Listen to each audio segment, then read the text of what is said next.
नमस्कार। आज म तपाईहरुको अगाडि एउटा यस्तो चित्तो सत्य उकल्न आएको छु जसले हाम्रो समाजको नग्न तस्बिर देखाउनेछ। विगत केही वर्षदेखि नेपालमा सामाजिक सञ्जालमा एउटा यस्तो नयाँ वर्गको उदय भएको छ। तथाकथित सामाजिक अभियन्ताहरू 2-4 प्लेट खाना बाँडेको भिडियो हाल्ने, गरिबको लाचारी बेचेर भ्युज बटुल्ने र देश विदेशबाट चन्दा उठाएर आफ्नो दुनो सजाउने एउटा खेल चलिरहेको छ। हामी मध्ये धेरैले यसलाई व्यक्तिगत विकृति मात्र ठानेका छौँ। हामी सोच्छौँ त्यो अभियन्ता नै खराब हो, त्यसैले उसले यस्तो काम गर्यो। तर रोकिएर सोच्नुस् त, के समस्या त्यो व्यक्तिमा मात्रै हो कि त्यो व्यक्तिलाई त्यस्तो बन्न बाध्य पार्ने हाम्रो देशको सिङ्गो प्रणाली नै हो, अथवा यो प्रणाली हाम्रो देशको जुन छ यो नै कुहिएको छ। आज म यी अभियन्ताहरूको पर्दाफास मात्र गर्ने छैन, बरु विकृतिको जरा कहाँ छ, यसलाई जन्माउने असली अपराधी को हो र यो जङ्गल राजबाट मुक्त हुन अब हामीले के गर्नुपर्छ भन्ने बारे यो भिडियो सामग्री तयार गरेको छु। यो विश्लेषणमा चर्चा गर्नेछु। आजको बहस सतै हुने छैन, यसको जरासम्म पुग्नेछ। भिडियो अलिकति लामो हुन सक्छ, तर तपाईहरुको र यो देशको भविष्यका लागि यो समय निकै मूल्यवान हुनेछ। पहिले कुरा गरौँ हामीले सामाजिक सञ्जालमा दैनिक देख्ने त्यो सतहको दृश्यको। नेपालमा ठुल्ठुला कलाकारहरू पनि विभिन्न नाममा समाजसेवा आजभोलि एउटा यस्तो हतियार बनेको छ जसको न त कुनै ठोस योजना छ, न त कुनै दीर्घकालीन राष्ट्रिय सपना। यिनीहरू मन्दिरको छेउमा जान्छन्, गरिबलाई 5,000 रुपियाँ दिन्छन्, तर त्यो 5,000 याद गर्नुहोस्, तर त्यो 5,000 रुपियाँ हस्तान्तरण गर्दा क्यामेरा ठिक अगाडि हुनुपर्छ। त्यो गरिबको आँखाको आँसु र विवस्था HD क्यामेरामा कैद हुनुपर्छ। अनि फेसबुक, युट्युब र टिकटकमा मर्मस्पर्शी सङ्गीत ब्याकग्राउन्डमा हालेर भिडियो अपलोड गरिन्छ। यहाँ उद्देश्य त्यो असहायको स्थायी उद्धार गर्नु होइन, यहाँ त उद्देश्य भ्युज र लाखौं लाइक्सहरू सङ्कलन गर्नु हो। भ्युज आउँछ, डलर आउँछ र त्यो डलरको बलमा एउटा जबरजस्ती महान व्यक्तित्वको निर्माण गरिन्छ। कुनै अध्ययन छैन, कुनै योग्यता छैन, तर उनीहरू समाजका हरेक नीतिगत विषयमा विज्ञ पल्टिएर विश्लेषण गर्छन्, भाषण छाड्छन् र यो फेसबुक र युट्युबको पपुलारिटीलाई उनीहरूले समाजमा आफ्नो हैसियत बढाउने, यसका आधारमा हैसियत बढाउने र क्रान्तिकारी दलहरूमा आबद्ध भएर राजनीतिको भर्याङ चढ्ने हतियार बनाएका छन्। अब कुरा गरौँ यो सेवाको आवरणभित्र लुकेको आर्थिक धन्दाको। जब यी अभियन्ताहरूले सामाजिक सञ्जालमा लाखौं फलोअर्स कमाउँछन्, तब सुरु हुन्छ वास्तविक खेल। देश विदेशमा दिन रात पसिना बगाउने भावुक र मनकारी नेपालीहरूलाई भावनात्मक रूपमा सेन्टिमेन्टल ब्ल्याकमेल गरेर उनीहरूलाई ब्ल्याकमेलिङ गरिन्छ। यो गरिब मर्ने भयो, सहयोग गर्नुहोस् भन्ने करोडौं चन्दाका लागि आह्वान गरिन्छ र सङ्कलन गरिन्छ। तर त्यो पैसा जान्छ कहाँ? यसको कुनै कानुनी अडिट हुँदैन, महालेखामा कुनै यसको अडिट हुँदैन। सङ्कलन भएको करोडौं रुपियाँ मध्येमा 10-15% मात्र पीडितलाई देखाउनका लागि दिन्छ, त्यो पनि फेरि भिडियो खिचेर HD क्यामेरा। बाँकी रकम यी अभियन्ताहरूले विलासी जीवन शैली, गाडी, आफ्नै ब्रान्डिङमा खर्च हुन्छ। उनीहरूको यस्तो छ, यो सरासर मानवीय संवेदनाको, मानवीय दुःखको, पीडाको व्यापार हो। गरिबको दुःखलाई आफ्नो कन्टेन्ट बनाएका छन् जसले समाजको हित होइन, उनीहरूको व्यक्तिगत हित गरिरहेको छ। तर साथीहरू, यहाँनिर हामीहरूले एउटा ठुलो प्रश्न सोध्नुपर्छ, आखिर यी नक्कली अभियन्ताहरू कसरी जाने? किन एउटा तन्नेरी क्यामेरा बोकेर अरूको गरिबी बेच्न सडकमा निस्के? प्रश्न यो हो, के उसले रहरले गरेको छ? यसको जवाफ हो हाम्रो देशको असफल र दशकौंदेखिको कुशासन। विगत 3-4 दशकदेखि नेपालको राजनीतिमा सत्तामा आलो पालो शासन गरिरहेका पुराना दलहरू, चाहे त्यो काङ्ग्रेस होस्, एमाले होस् वा माओवादी, यिनीहरूको विकासको नाममा देशलाई भ्रष्टाचारको हालमा डुबाए।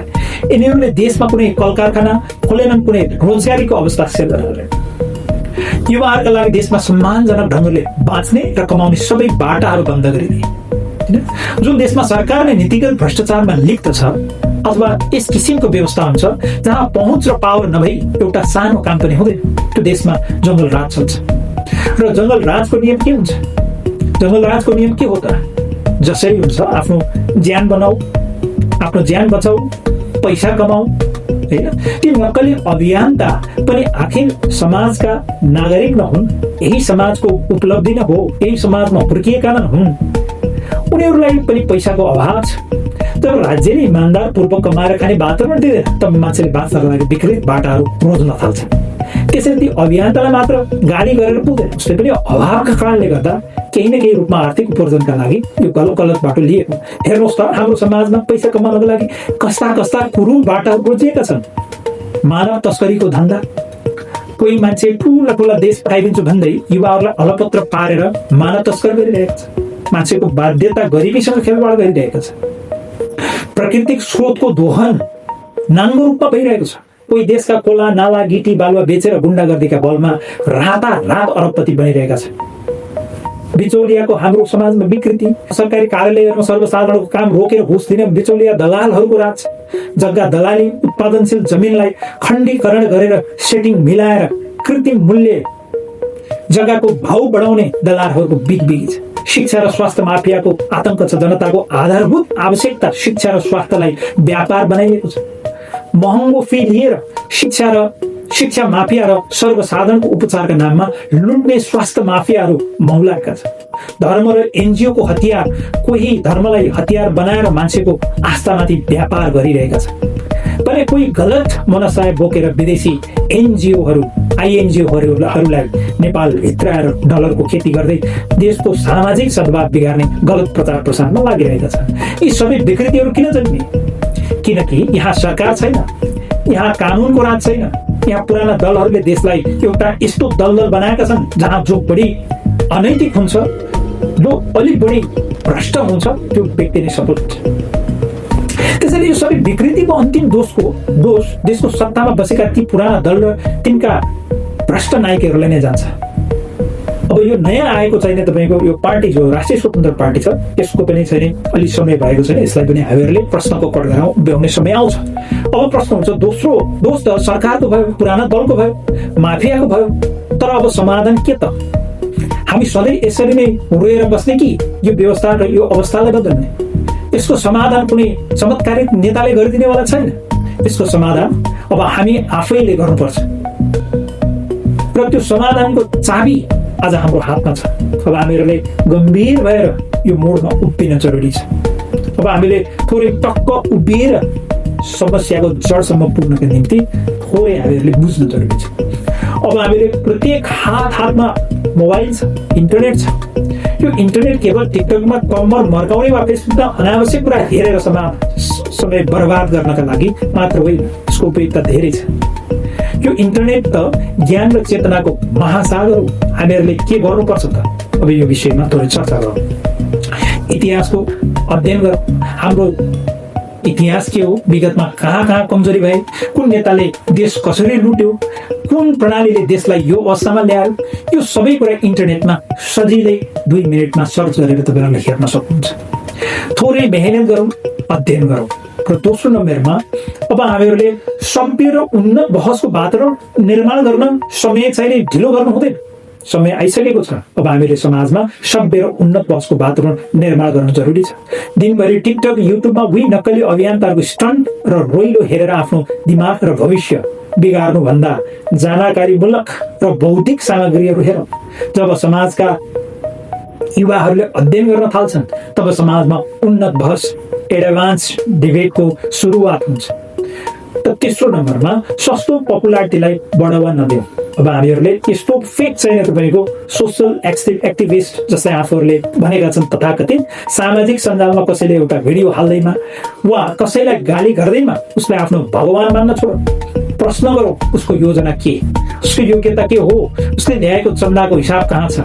विचारधारा र नैतिकताको वकालत पनि गरौँ। चौथो नम्बर, व्यक्ति पूजा होइन, विचार र नीतिको पूजा गर्नु। देश बदल्नका लागि रोइलो होइन, रोजगारीको सिर्जना गर्ने ठोस आर्थिक योजना चाहिन्छ। शिक्षा र स्वास्थ्यको राष्ट्रियकरण वा वैज्ञानिक नियमन चाहिन्छ।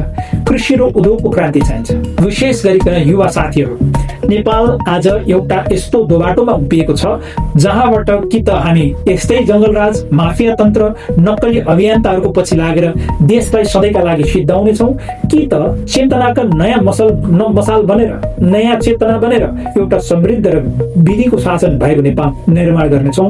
भ्रष्ट नेताहरूले देशमा रोजगारी दिएनन्, त्यो सत्य हो। तर त्यसको बदलामा हामी आफै भ्रष्ट दलाल वा नक्कली अभियन्ता बन्न सक्दैनौँ। हामीले प्रणालीलाई बदल्नु पर्छ र प्रणाली बदल्नका लागि पहिले हामीले आफ्नो चेतना बदल्नु पर्छ।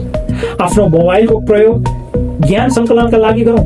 चिया पसल र फेसबुकका भित्ताहरूमा सस्तो गाली गलौज होइन। देशको अर्थतन्त्र, शिक्षा र स्वास्थ्य नीति र उन्नत तार्किक बहस गरौँ। जब जनता सचेत हुन्छ तब न त कुनै भ्रष्ट नेताले झुक्क्याउन सक्छ, न त कुनै नक्कली अभियन्ताले चन्दाको व्यापार गर्न सक्छ। तपाईँलाई के लाग्छ कि हामी आफ्नो अमूल्य समय सामाजिक सञ्जालको फोहोर कन्टेन्टहरू हेरेर बर्बाद गरिरहेका छौँ कि अब अध्ययन र चेतनाको बाटोलाई हामीहरूले रोज्नुपर्छ? यो बेला आएको छ अब हामीहरूले चेतनाको बाटो रोज्ने। आफ्नो महत्त्वपूर्ण विचार तल कमेन्ट बक्समा अवश्य लेख्नुहोला। यदि तपाईँलाई लाग्दछ कि आजको यो भिडियोले तपाईँलाई समाजमा एउटा चाहिँ सकारात्मक बहसको सुरुवात गर्न सक्छ भन्ने लाग्दछ भने यसलाई धेरैभन्दा धेरै सेयर गरेर सम्पूर्ण नेपालीको हातमा पुर्याइदिनु होला। लाइक, सेयर, कमेन्ट र सब्सक्राइब गर्न नबिर्सनु होला। अध्ययनशील बनौँ, चेतनशील बनौँ र सचेत नागरिक बनौँ। धन्यवाद। नमस्कार।